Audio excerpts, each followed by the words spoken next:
Deuxième module du projet Collect, nous allons aujourd'hui nous familiariser avec le point de vue de l'enseignant, notamment en découvrant le portail web sur lequel tout se passe. Donc voici le deuxième module, après le premier, sur le cadre théorique du point de vue de l'élève et le point de vue de l'élève. Donc comme nous l'avons mentionné dans le premier module, Collect est un système à deux composantes, deux volets. Le côté étudiant, c'est l'application mobile ou sur tablette, que nous avons déjà testé dans le premier module. Et le côté enseignant ou développeur, c'est le portail web. Le portail web dont nous aurons une première impression dans ce deuxième module. À l'intérieur du portail web se trouve un lien vers un manuel pour soutenir le travail des enseignants de mise en œuvre de la pensée informatique et computationnelle dans la salle de classe à l'aide du projet Collect. Dans ce deuxième module, nous nous concentrerons sur donc, le portail web, son lien avec l'application étudiante et présenterons comment il peut être utilisé par les enseignants pour créer des expériences d'apprentissage pour les étudiants avec des parcours. Dès le premier module, nous voyons deux composantes Collect. Donc, vous êtes déjà familiarisé avec l'application Collect destinée aux étudiants. Vous pouvez le voir ici sur le côté gauche de la diapo. Sur le côté droit, vous voyez le portail web, qui est un système en ligne où les enseignants peuvent créer et gérer des tâches basées sur des modèles donnés et les regrouper dans des parcours, qui sont un ensemble de tâches qui apparaissent pour les étudiants dans un certain ordre, une certaine séquence, choisie par vous, l'enseignant. Dans le premier module, vous avez travaillé sur des tâches qui ont été séquencées dans un parcours dans l'application. Les enseignants peuvent ainsi créer de tels parcours dans le portail web et les remplir avec des tâches à partir de modèles de tâches qui participent à des familles de tâches qu'ils peuvent modifier à leur guise. Vous pouvez donc utiliser le portail web pour créer, modifier et supprimer des parcours de tâches. Vous ne créez pas les tâches ex nihilo, mais à partir de modèles de tâches développés sur le portail. Vous pourrez modifier ces modèles de tâches, créer une description de la tâche, nommer les tâches comme vous le souhaitez et rajouter des indices. Seuls les utilisateurs enregistrés peuvent créer et modifier des chemins et des tâches, des parcours et des tâches. Pour vous inscrire, cliquez sur l'icône du compte en haut à droite ou essayez d'accéder au contenu. La boîte de dialogue de connexion s'affichera alors. Vous pouvez vous connecter ou si vous êtes nouveau, vous inscrire. Nous le verrons dans la diapo suivante. Et vous avez ici l'adresse du portail et un QR code pour y accéder. Veuillez remplir les informations demandées pour l'inscription et confirmer votre email via le lien qui vous sera envoyé dès que vous aurez cliqué sur le bouton d'inscription. Vous pouvez vous connecter après avoir confirmé votre inscription avec les informations d'identification que vous avez préalablement remplies. Ensuite, vous pourrez accéder au parcours public et créer vos propres contenus basés sur des modèles de tâches. À partir de la page principale, vous pouvez choisir de travailler sur vos tâches, vos parcours ou d'étudier les parcours publics que d'autres utilisateurs ont créés. Dans « Mes parcours », vous pouvez rechercher des tâches, sélectionner des types de tâches et les modifier et gérer vos tâches et vos parcours.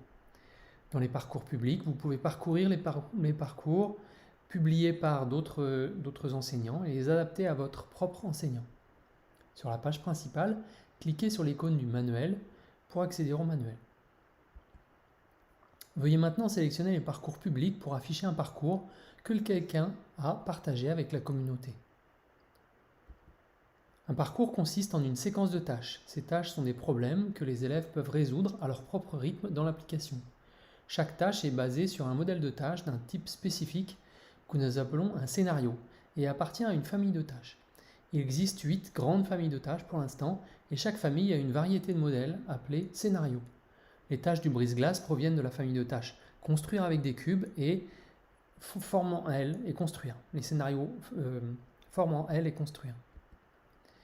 Maintenant, après avoir vu un parcours déjà créé par quelqu'un dans la section parcours public, veuillez cliquer sur Mes parcours pour avoir un aperçu de ce qui peut y être fait. Vous pourrez voir vos propres parcours ou, si vous n'en avez pas encore, vous verrez une petite boîte d'indices. Cliquez maintenant sur le signe plus pour créer un nouveau parcours. Il faut maintenant décrire le parcours, lui donner un titre et un texte de description. Dans quel cadre va-t-il être utilisé? Après avoir ajouté le titre et la description, vous pouvez voir sur la droite le contenu de votre nouveau parcours. Il est pour l'instant vide. Nous devons encore ajouter du contenu, bien sûr. Jetez un œil sur le côté gauche. À partir de là, vous pouvez sélectionner le type de tâche que vous ajouterez à votre parcours en cliquant sur le signe plus en bas à droite de la tâche dans une famille de tâches données. Un parcours est composé de tâches et chaque tâche est un problème spécifique paramétré à votre convenance que les élèves résoudront à l'aide de l'application. Ces tâches sont organisées en différentes familles de tâches similaires. Les familles de tâches disponibles sont affichées avec un logo et quelques mots-clés. Ces familles de tâches se présentent sous la forme de modèles de tâches avec lesquels vous pouvez remplir votre parcours. Maintenant, ajoutons tous une tâche de construction de cubes à notre chemin. Hop là. Avec le bouton plus. Par exemple, la famille de tâches construire des cubes contient des tâches dans lesquelles les élèves sont invités à construire une structure avec des cubes. Voyons voir. Maintenant, si vous ne l'avez pas déjà fait, continuez, appuyez sur le bouton plus et commencez à remplir les informations sur votre nouvelle tâche, qui est donc construction de cubes.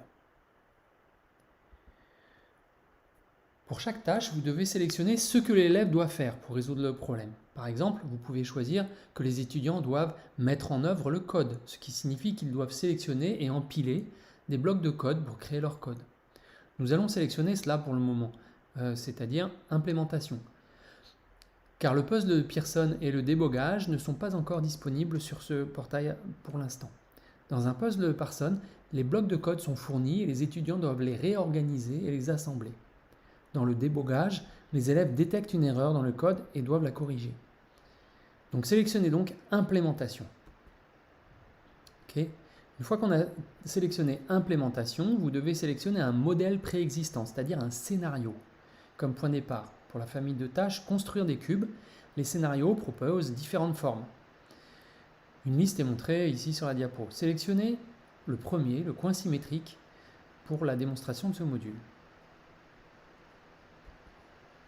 En cliquant sur le bouton fléché dans les deux sens, vous pouvez mettre à jour la vue de l'image instantanée sur la droite et ainsi mettre à jour l'image de prévisualisation de la page d'accueil pour votre tâche.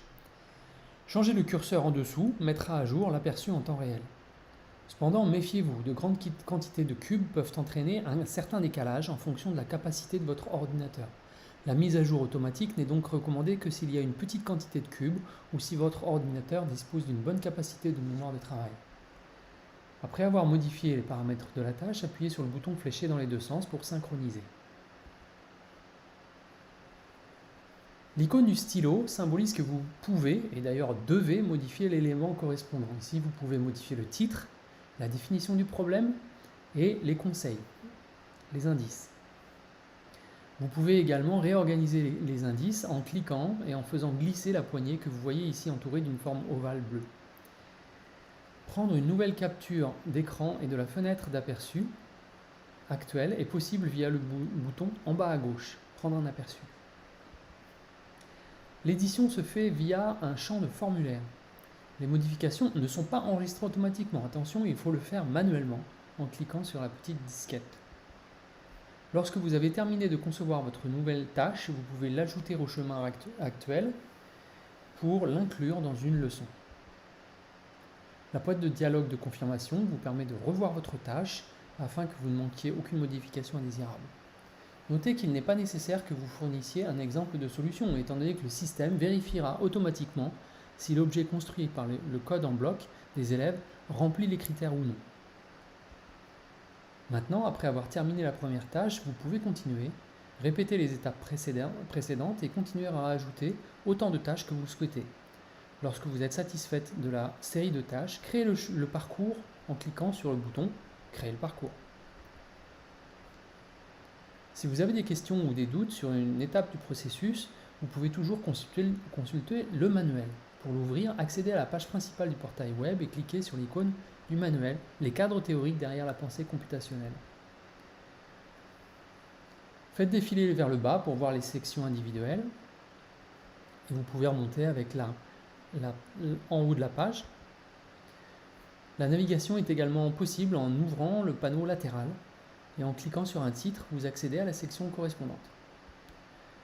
Voici la fin du module 2. Dans le prochain module numéro 3, vous approfondirez l'utilisation du portail web et découvrirez comment créer un parcours en fonction de vos objectifs pour la leçon. Nous espérons que ce module vous aura éclairé.